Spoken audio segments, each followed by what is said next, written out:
महानगरपालिकेचे नूतन आयुक्त डॉक्टर राजेंद्र भारूड यांचं स्वागत करताना शिवसेना उद्धव बाळासाहेब ठाकरे गटाने शहरातील आर्थिक स्थिती, प्रलंबित प्रकल्प, महसूल वाढ आणि अतिक्रमण कारवाईचा मुद्दा उचलून धरला।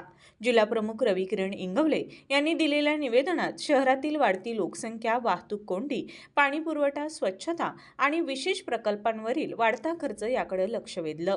तसेच शिंदे सेनेच्या माध्यमातून सुरू असलेल्या अतिक्रमण कारवाईबाबतही प्रशासनाने कोणताही राजकीय दबाव न घेता निपक्ष भूमिका घ्यावी अशी अपेक्षा व्यक्त करण्यात आली।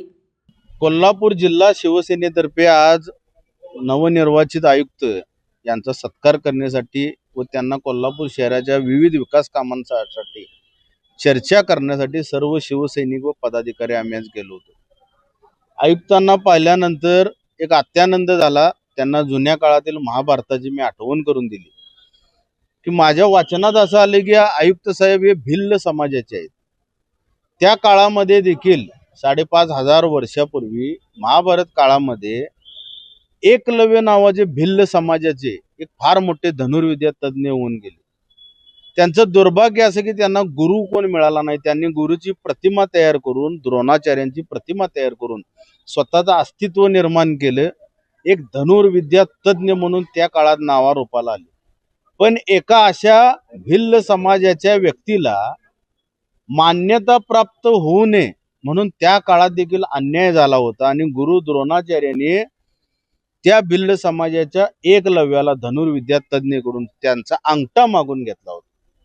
याचाच रेफरन्स देत मी सन्मान्य आयुक्त साहेबांना एक विनंतीपूर्वक सूचना केली की साहेब, कोल्हापूर महानगरपालिकेच्या सभागृहामध्ये शेकडो द्रोणाचार्य आहेत, तुमचा कदाचित अंगठा मागतील।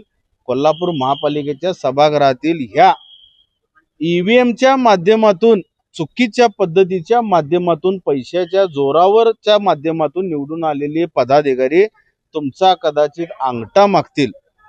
तर त्यावेळी त्यांना अत्यानंद झाला। त्यांना माझी सूचनाही पटली। ते स्पष्ट म्हणले की मला उदाहरण देखील फार आवडलं की आमच्या जातीला, आमच्या प्रजातीला इथं फर्स्ट प्राधान्य दिलं जातं।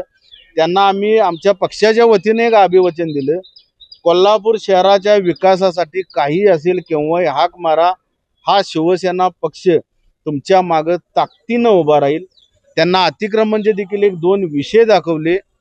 त्या अतिक्रमणमध्ये शिंदे सेनेचे, गद्दार सेनेचे कार्यालय रस्त्यामध्ये कुठं ना कुठं तरी टपरीच्या स्वरूपात, कुठं खोक्याच्या स्वरूपात, कुठं शेडच्या स्वरूपात मांडलेले आहेत।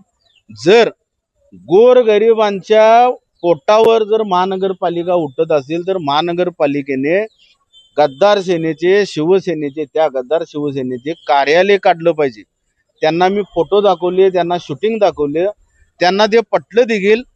त्यांना आम्ही विनंती केली की हे इस्टेट ऑफिसरनी काय केलंय पहा आणि कोणत्याही परिस्थितीत गोरगरीब जनतेवर अन्याय होऊ नये, अन्यथा इथून पुढच्या कारवाईमध्ये शिवसेना आम्ही ताकदीनं रस्त्यावर उतरणार, गोरगरिबांच्या बाजूनं, जोपर्यंत गद्दार सेनेच्या केबिन्स हटवत नाही तोपर्यंत।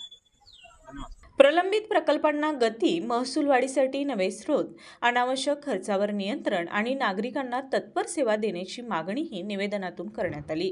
यावेळी नगरसेविका प्रतिज्ञा उत्तुरे, नगरसेवक सुनील मोदी, विशाल देवकुळे, मंजित माने आणि रीमा देशपांडे तसेच इतर शिवसैनिक उपस्थित होते।